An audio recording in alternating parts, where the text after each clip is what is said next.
Hey, thank you for watching Weekend Garage. Okay, so I got some more information regarding the harness for my Turbo 400 transmission.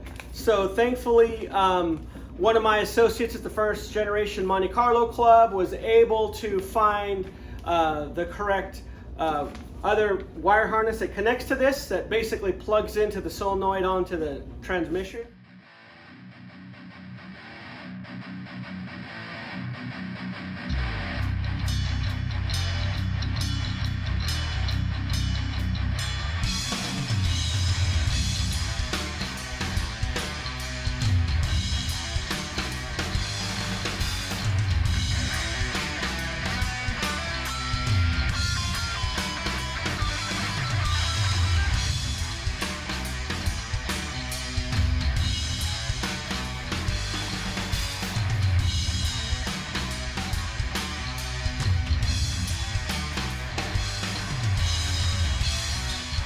So I ended up ordering that, and I haven't even opened it yet, but I'm happy that it came in quickly.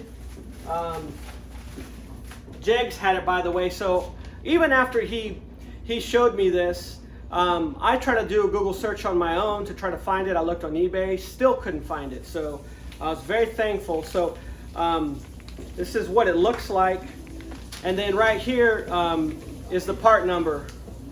So if you look at that, this is that second half, and again, it's got the plug there that goes right into the transmission itself. So this needs power to go to that solenoid, and I do have a power wire coming off of my American Auto wire harness that's inside the car, but I believe the factory may have pulled the power from inside under the hood somewhere. So I need to figure that out, how I'm going to get a power source to this. Another thing regarding my back drive, and that's what this is called.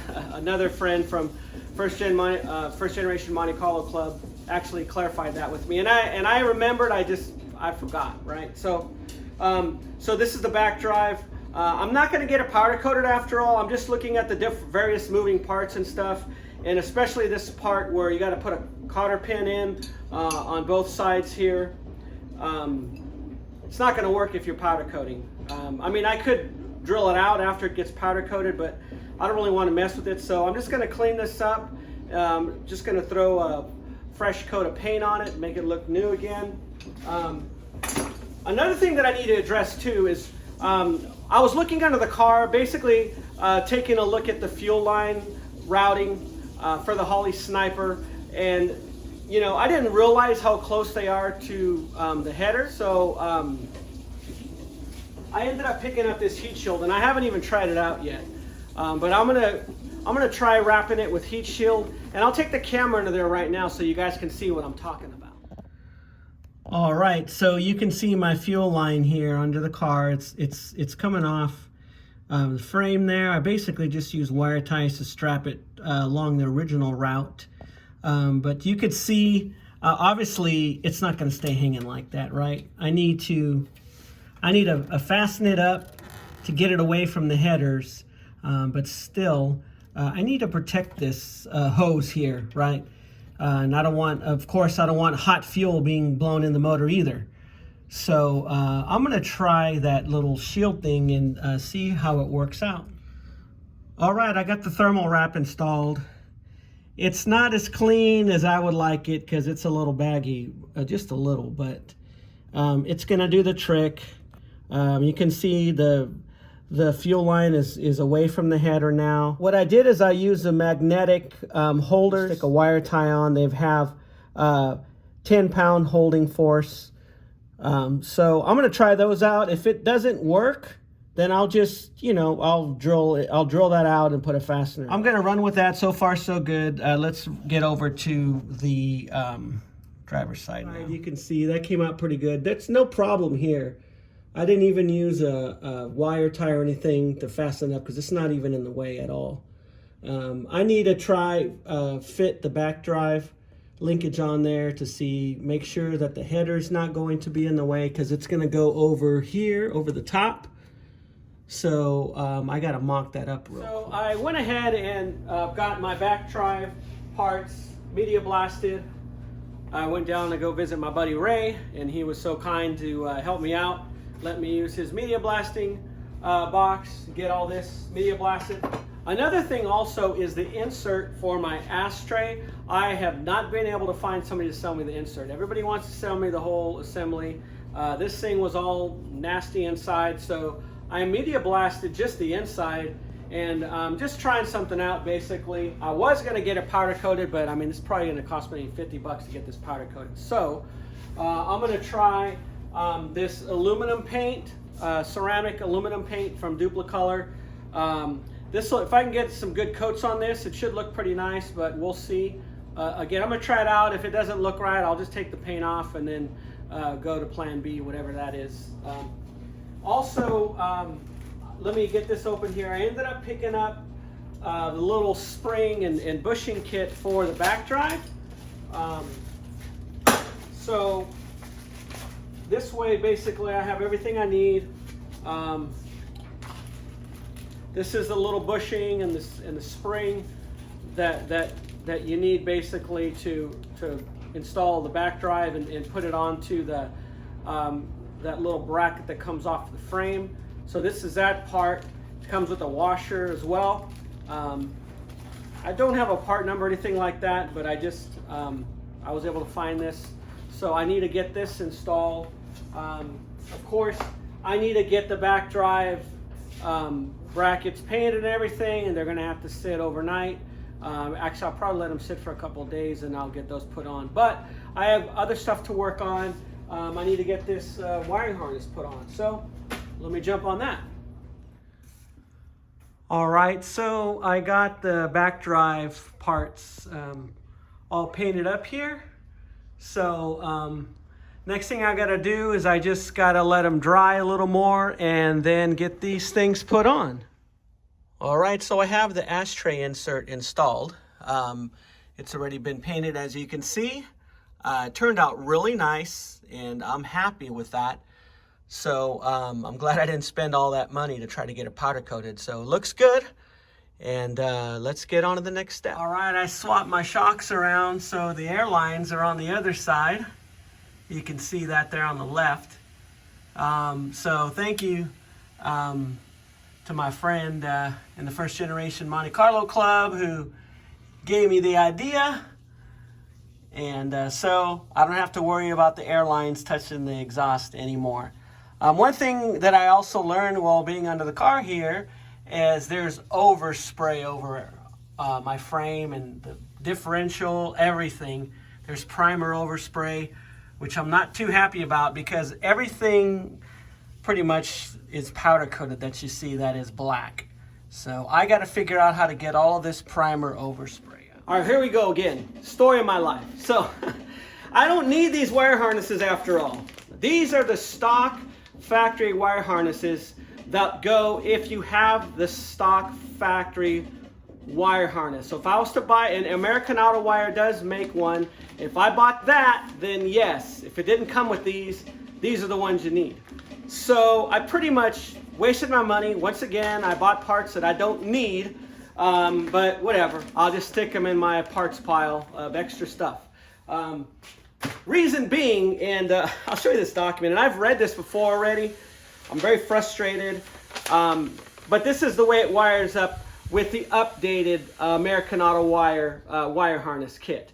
So it comes with everything you need here. I actually saw this wire, and it was all wrapped up. The reason why I didn't put two and two together is because it was wrapped up with a bundle of other wires too for other options. But I actually looked at it and said, guess what? It does look very similar to the boot that goes on the transmission. Well, what do you know it is? So basically it's just a single wire where the factory has a black and an orange wire. This is a single orange wire that plugs into the switch on the Turbo 400 transmission. Basically it's a solenoid. And then that'll go basically inside the car, and it'll plug on the switch that's on the gas pedal. And then there's a pink power wire that comes off of the wire harness inside the car. That pink wire plugs right into the switches in the pedal as well. So that's how it works for the updated American Auto Wire wire harness. So that's what we're looking at here. Story of my life. I'll show you real quick. Let me grab the camera. We'll go in there. Okay, so here's what the finished product looks like. You can see I have the orange wire coming from inside the firewall. That was already a hole that's there for the factory wire harness. I did actually use that hole provision for some wires from the Dakota Digital for the speedometer and the temperature sensor and the oil gauge and everything, the oil pressure. So it ended up turning out pretty good.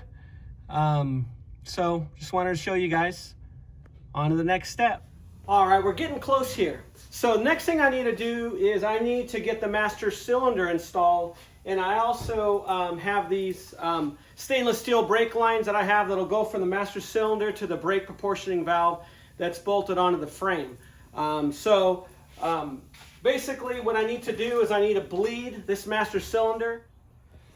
All right, so I'm just gonna bleed this. You're pushing in and out on this piston here. You keep doing that until all of the air bubbles are gone. And then once all the air bubbles are gone, then you know we're good here on the master cylinder. Then I'll go ahead and install it on the car and start adding brake fluid accordingly. But you can see what I'm doing here. Where you're replacing the master cylinder, it's important that you bleed it to get all the air bubbles out. The last thing we want is air in a brake line. You can go ahead and stop it. All right, so let's take a look down here. While I'm down here, you can see the brake proportioning valve right there. And also I wanted to show you that I do have the back drive installed. That turned out pretty nice. It's going to be kind of hard to see. Let me stick my finger there so you could see my finger right there. So there's the back drive. All those brackets turned out really good coming together. I wanted to paint it black because I don't really want that to be seen. I want it all kind of incognito. But it looks pretty good. And let me jump under the car and I'll show you the transmission linkage as well. So there's the back drive linkage. Got that little spring and the bushing kit that I told you I got. There's it plugged into the transmission. Let me see how close I can get there to you. It's kind of tight under here. All right, I got the master cylinder installed and the brake lines in. Everything's looking really good. Got the vacuum hose. This is 11/32. I had to do a little research to find that out. Got that installed as well with the correct clamp on it. Everything looks really good. I just need to bleed the brakes, and that'll be on my list here soon. All right, so one of the other things that I need to take care of here is I need to install the compressor line that comes out of the compressor, and it'll pipe to the condenser there in the front of the vehicle, and then the hose will come around here and it'll connect to the evaporator housing, not the housing but the outlet there. So I need to install that, and also let me get around to the other side there.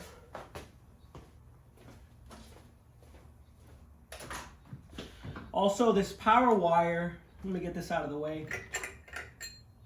This power wire here, this gives, it goes to this relay to give, I believe it gives the air conditioning and the blower motor power. So I do have that. It just came in and I'll show you guys that, but I do need to connect that as well.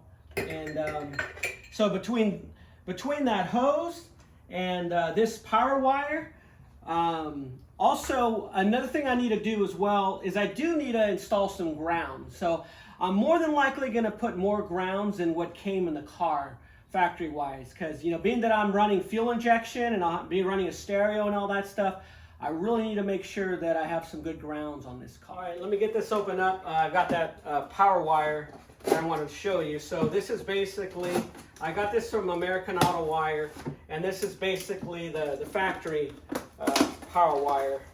So again, I'm trying to make everything look as accurate as possible, with the exception, of course, of the headers and the fuel injection. But I wanted to show you guys, because it took me a minute to find this. So the wire comes out of that relay orange, if you saw that. But it comes out, there's a fuse that connects to it, then it comes out black. And then that black actually is supposed to go to the horn relay in the front of the car. But with the American Auto Wire harness, with this basically upgraded harness, it has the relay for the horn under the dash, basically. So I'm going to basically run this power wire into the car to a power source. But let me show you the part number.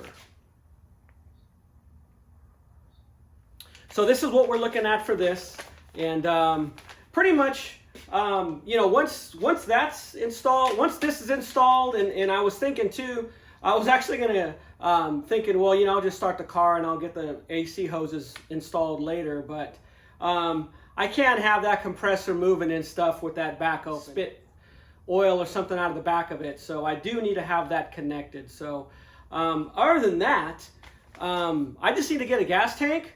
I'm already looking at the Aeromotive gas tank right now, so I'm going to be getting that pretty soon. But once I get that gas tank, I'm ready to start this thing up. And pretty much, you know, I really want to basically get all the wiring tested, meaning I want to get the car dialed in. I want to be able to start it. Of course, I want to be able to turn on the ignition, check the lights, make sure the blinkers work, the headlights work, the tail lights work. I want to make sure all the electrical is in fully functional order before I, you know, mount the dash pad. It's just kind of laying on there right now. Not only that, it'll give me an opportunity to really troubleshoot stuff before the seats are in the car and all that. So that's kind of my thinking is, you know, get that gas tank on, get this thing started. You know, the engine's already been dyno tested, but I still need to prime it up. So I need to get that little rod thing that you stick down the distributor and prime the oil. I'm really looking forward to this. So thanks for watching.